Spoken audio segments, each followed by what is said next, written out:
glória a Deus. Nós estamos sempre na mente e nos pensamentos de Deus. Ele não se esqueceu das promessas, Ele não se esqueceu daquilo que Ele falou com você, Ele não se esquece da sua família, Ele não se esquece dos seus, Ele não se esquece das suas orações, Ele não se esquece das suas aflições, dos seus temores. Deus se lembra, como se lembrou de Ana, para nos abençoar no momento em que nós mais precisamos da intervenção dEle. Às vezes, irmãos, a gente acha que Deus se esqueceu de nós, mas não. Há um tempo certo para todas as coisas. E, diferentemente do homem, Deus não precisa ser lembrado e nem precisa de secretário ou de agenda. O que Deus determinou e decidiu fazer na sua vida, quando chegar o dia, quando chegar a hora, Deus vai se lembrar de você e Ele vai fazer. Quantos concordam com isso? Aleluia. Vamos ficar de pé, irmãos, em nome de Jesus.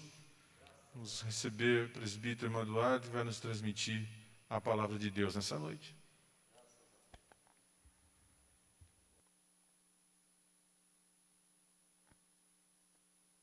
Saúde os irmãos com a paz do Senhor Jesus. Glória a Deus. Antes de nós orarmos, gostaria que os irmãos abrissem as vossas Bíblias em 1 Coríntios, capítulo de número 1, versículo de número 27. Glória a Deus. Deus me deu uma mensagem nesse dia, essa semana. 1:27. Glória a Deus. 1 Coríntios, sou grato a Deus por essa oportunidade. Desde ontem, saindo para o trabalho bem cedinho, Deus ardeu esta palavra no meu coração. 1:27. 1 Coríntios, capítulo de número 1, versículo 27. Amém? Um versículo bem conhecido. Apenas esse versículo. Todos os versículos aqui estão no contexto, mas eu quero ler apenas esse versículo, a mensagem temática que Deus colocou no meu coração. Amém? 1:27. Amém? Mas Deus escolheu as coisas loucas deste mundo para confundir as sábias. E Deus escolheu as coisas fracas deste mundo para confundir as fortes. Amém? Vou repetir. Mas Deus escolheu as coisas loucas deste mundo para confundir as sábias.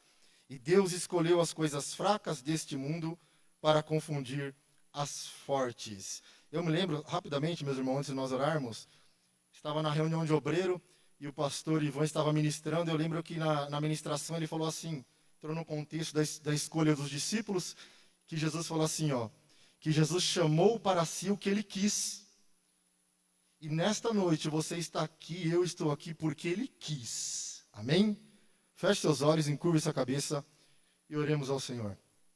Maravilhoso Deus, eterno Pai, Senhor. Eu te agradeço por esta oportunidade, por este momento. Eu te agradeço porque nós estamos aqui porque o Senhor quis, meu Pai. Ó Senhor, eu te agradeço, obrigado, Senhor Jesus, por esta oportunidade, por este momento, meu Pai. Nos ajuda, nos dá graça, meu Pai, para ministrar a Tua palavra. Continua, fala no nosso coração, meu Pai, em nome do Senhor Jesus. Todo impedimento, Senhor, venha cair por terra em nome do Senhor Jesus. Abra o céu, meu Pai, em nome do Senhor Jesus. É isso que eu te peço, em nome de Jesus. Amém? Os irmãos podem se assentar, em nome de Jesus. Meus irmãos, tudo é oração, né? Não é verdade? Quando a irmã Débora louvou aquele louvor, que falou sobre oração, e até também o irmão leu o salmo também, sobre oração, falando que Deus, o salmista falando, Senhor, coloca minhas lágrimas, num odre.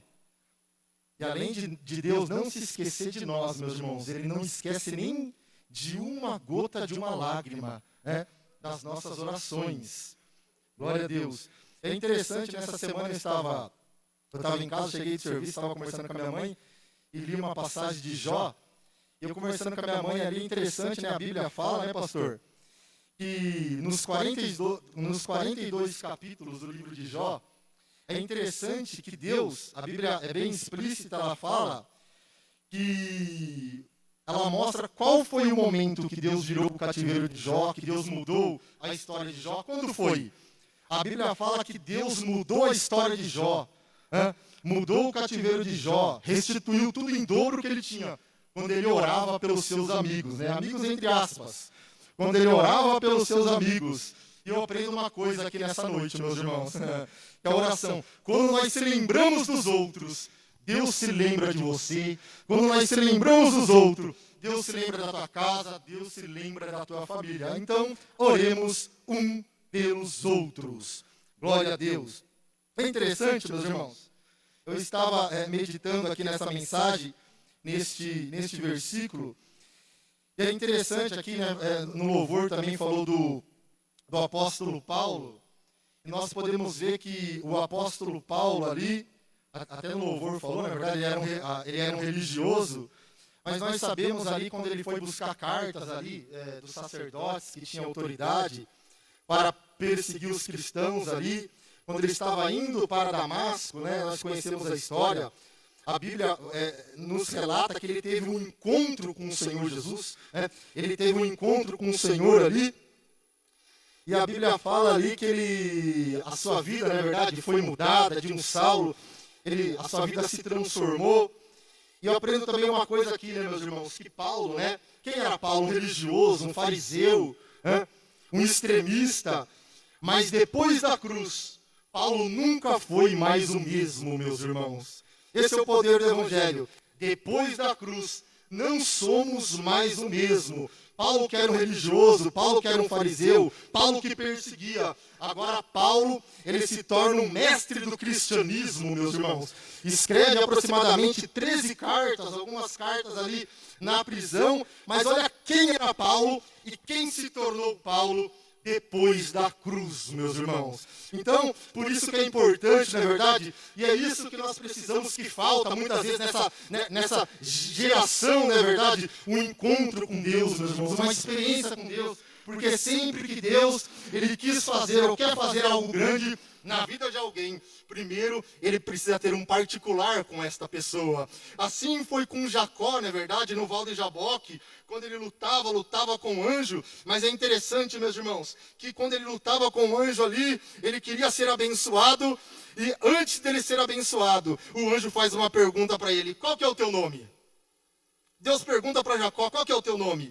Será que Deus não sabia? Claro que Deus sabia, porque Deus é onisciente, onipresente, onipotente, os atributos de Deus. Mas por que, amado? Porque Jacó estava acostumado a enganar, Jacó estava acostumado a mentir. E como Deus ama a sinceridade, meus irmãos, Deus pergunta para Jacó: qual que é o teu nome? Aí Jacó fala: eu sou Jacó, eu sou aquele que engana, eu sou aquele que mente, mas eu sei que o Senhor pode mudar a minha vida, eu sei que o Senhor pode mudar a minha história. E quando, amado, Jacó lhe reconhece, aí Deus fala assim: a partir de hoje, você não se chamará mais Jacó, mas Israel. E a partir daquele momento, o seu caráter é transformado, meus irmãos. E é esse o evangelho, meus irmãos. É isso, amado. Esse é o verdadeiro evangelho. Eu louvo a Deus, na verdade, pelo ministério Belém. Graças a Deus, e outros ministérios aí que tem também. Sério. Mas graças a Deus, o ministério do Belém, ele valoriza. Ele prioriza a palavra. O verdadeiro pão do céu. Não como alguns lugares aí, meus irmãos, que pregam outro evangelho. Um bolorento, seco. Mas graças a Deus, aqui nós priorizamos e valorizamos a palavra. Aleluia. Mas olha que interessante aqui, meus irmãos. Coríntios, eu coloquei aqui, né? Então nós podemos ver quando Paulo se converte, né? Quem ele se tornou. Aí Paulo, nós podemos ver que ele foi chamado para a obra missionária. E é interessante que essa carta aos Coríntios, meus irmãos, Paulo ele escreveu a data mais ou menos 55 a 56 depois de Cristo. E na carta aos Coríntios, meus irmãos, algumas palavras-chave que nós vamos ver, se os irmãos lerem a carta de Coríntios, algumas palavras-chave são a palavra da cruz, ele cita muito, né, pastor? A palavra da cruz, pecados sexuais, dons espirituais, amor e a ressurreição, né? 1 Coríntios capítulo 15, acho que é o capítulo inteiro falando acerca da ressurreição. Mas, meus irmãos, para a gente entender o contexto, Corinto era uma cidade antiga da Grécia. E era, em muitos aspectos, uma metrópole grega, de maior destaque nos tempos de Paulo. Corinto era intelectualmente arrogante. Por quê? Os irmãos sabem que Corinto, na Grécia, da onde vieram os filósofos, né, pastor? Platão, Aristóteles. Então, era uma cidade que se vangloriava, não é verdade? Pelo conhecimento. Eles idolatravam o cérebro, o conhecimento, né? Filosofia, amigo do conhecimento. Então, a cidade de Corinto também era conhecida, era moralmente corrupta. Era só pecado a cidade de Corinto, meus irmãos. Em todas as suas formas em si. O pecado aumentava cada vez mais na cidade de Corinto. E era uma cidade de má fama. Corinto era uma cidade de má fama. Mas é interessante que, juntamente, Paulo com Priscila e Áquila, né, esse casal missionário, e com sua própria equipe apostólica, Paulo fundou a igreja de Corinto, meus irmãos. Durante seus ministérios de 18 meses que ele ficou ali na igreja de Corinto, ele funda a igreja de Corinto naquela cidade. 18 meses, né? Na sua segunda viagem missionária. Mas é que interessante, eu estava estudando um pouco sobre a carta de Corinto, meus irmãos. E se a gente for ver, fazer uma visão panorâmica aqui, nós podemos ver que esta carta, ela tratava de... havia muitos problemas naquela igreja. Muitos problemas. Isso já no primeiro século, né, pastor? Olha para você ver, meus irmãos. Já no primeiro século havia muitos problemas na igreja. E por que havia muitos problemas naquela igreja? Eu coloquei aqui, por que havia? Porque havia muitos crentes que haviam se convertido, haviam aceitado o Senhor Jesus, mas ainda eram carnais. Ainda não se entregavam totalmente ao Espírito Santo de Deus. Esse é o segredo, meus irmãos. É a cada dia nós mantermos o nosso relacionamento com o Espírito Santo de Deus, para ter uma vida espiritual abençoada. Mas havia algumas pessoas na igreja de Corinto que continuavam carnais. Que continuavam, meus irmãos. Que continuavam ali, carnais por quê? Porque eles continuavam ali, nós podemos ver, continuavam carnais, não se separavam de uma vez do mundo. Então eles ficavam, como que é aquela velha frase, né? Um pé na igreja, um pé no mundo. Então eram crentes carnais. Por isso Paulo, meus irmãos, ele tratou de vários problemas naquela igreja, porque havia crentes carnais naquela igreja. Então, por isso que nós devemos se separar do mundo, né, meus irmãos? Se separar do pecado, se separar de tudo aquilo que desagrada a Deus. E eu coloquei só aqui, meus irmãos, um dos problemas da igreja de Corinto. Vamos lá. Um dos problemas da igreja de Corinto era o quê? Era o espírito de divisão, né, pastor? Que havia eu sou de Paulo, eu sou de Apolo. Graças a Deus aqui não tem isso, meus irmãos. Mas havia na igreja de Corinto. Havia, como há em outras igrejas também. Então havia divisão, havia partidos, havia grupinhos, meus irmãos. Mas graças a Deus, meus irmãos, na igreja do Senhor não tem essa, não tem que ter partido, não tem que ter grupinho. Sabe por quê? Porque nós somos irmãos unidos pelos laços do Calvário. Salmo 133 fala que bom e quão suave é. Os irmãos vivam em união, meus irmãos. Porque o povo de Israel ia no templo, né, pastor? Porque o templo tratava da unidade do povo, meus irmãos. Da unidade. Então, nós somos irmãos pelos laços do Calvário. Glória a Deus. E havia muitos problemas na igreja de Corinto, meus irmãos. Primeiro, tolerância de pecado, de incesto, não é verdade? 1 Coríntios capítulo 5, imoralidade sexual em geral. 1 Coríntios capítulo 6, ação judicial entre os cristãos, entre um irmão e o outro. Estava levando, perante o juiz. Então havia esses problemas, porque havia muitos crentes carnais ali. E também, meus irmãos, e outros problemas os irmãos forem ver. Mas nessa noite eu não vim falar de problema não, chega de problema, eu vim falar de solução, meus irmãos, aleluia. E a solução é Jesus, glória a Deus.